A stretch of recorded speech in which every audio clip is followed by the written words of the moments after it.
নমস্কার বন্ধুরা, আপনাদের প্রত্যেককে আমাদের চ্যানেলে স্বাগত জানাই। তো বন্ধুরা, আজকে আমাদের যে আলোচনার বিষয় সেটি হলো বাংলা যুবসাথী প্রকল্পকে নিয়ে। তো আপনারা অবগত আছেন যে গত ৫ই ফেব্রুয়ারি রাজ্য বিধানসভার যে বাজেট পেশ হয়েছিল, সেখানে কিন্তু ঘোষণা হয়েছিল যে বাংলার একটা নতুন প্রকল্প আসতে চলেছে, যেটা হলো বাংলা যুবসাথী প্রকল্প। আ যেটি হলো কি যে বাংলার শিক্ষিত বেকার যুবক-যুবতী যারা রয়েছেন ২১ থেকে ৪০ বছর বয়সী, তাদের জন্য মাসিক ৳১৫০০ করে ভাতা দেওয়া হবে।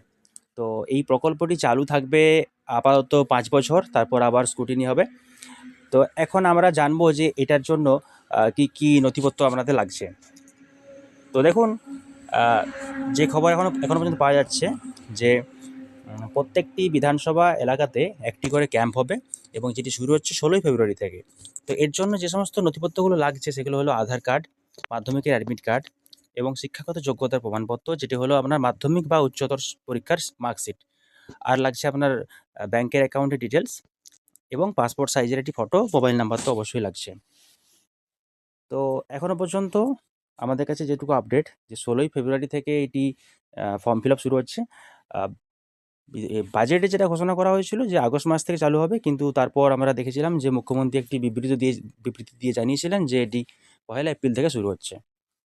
তো এখন এই বিষয়টা নিয়ে আমরা আরও যদি ডিটেলসে যাই, তাহলে আমরা বুঝতে পারবো যে এখান থেকে যে সমস্ত যুবক-যুবতী এখনও চাকরি পাননি এবং কোনো স্কলারশিপ ব্যতীত অন্য কোনো সামাজিক নিরাপত্তামূলক প্রকল্পে অন্তর্ভুক্ত নন, পারবেন।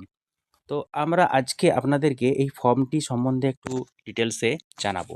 তো যে ফর্মটি দেখুন আপনাদের সামনে রয়েছে, স্ক্রিনে রয়েছে। তো সেই ফর্মটি হচ্ছে বাংলা যুবসাথী প্রকল্পের ফর্ম। তো আপনারা যারা এই দুয়ারে সরকার ক্যাম্পে বিভিন্ন ফর্ম ফিল আপ করেছেন, তারা বুঝতেই পারছেন ফর্মটা অনেকটা সেরকমই লাগছে। তো এখানে দুয়ারে সরকারের রেজিস্ট্রেশন নাম্বার লাগবে, যেটি আপনি ফর্মটা ফিল আপ বা জমা করার সময় ওখানে পেয়ে যাবেন, বা এটা অফিসিয়ালরাই হয়তো দিয়ে দেবে। তো আপনাকে যেটা ফিল আপ করতে হবে ফর্মটার সাথে, সেটা হচ্ছে আধার নাম্বার এবং আপনার নাম এবং মোবাইল নাম্বার তো লাগছেই। তো তার সাথে আপনার হচ্ছে ইমেল আইডি যদি থাকে। এখানে একটা বিষয় লক্ষ্য করার আছে, যে এখানে দেখুন যে জেন্ডার যেটা রয়েছে, জেন্ডার দেখুন মেল, ফিমেল, আদার সবই রয়েছে, অর্থাৎ পুরুষ, মহিলা এবং অন্যান্য রয়েছে।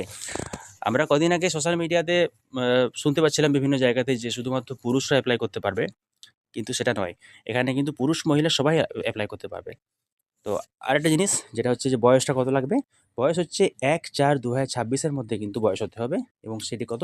২১ থেকে ৪০ এর মধ্যে হতে হবে। ১/৪/২০২৬ এর মধ্যে। তো এরপর বাকিটা আপনারা তো বুঝতেই পারছেন, যেহেতু আপনারা প্রত্যেকেই শিক্ষিত। তো ফর্ম ফিল আপের বিষয়ে বিস্তারিত বলার কিছু নেই।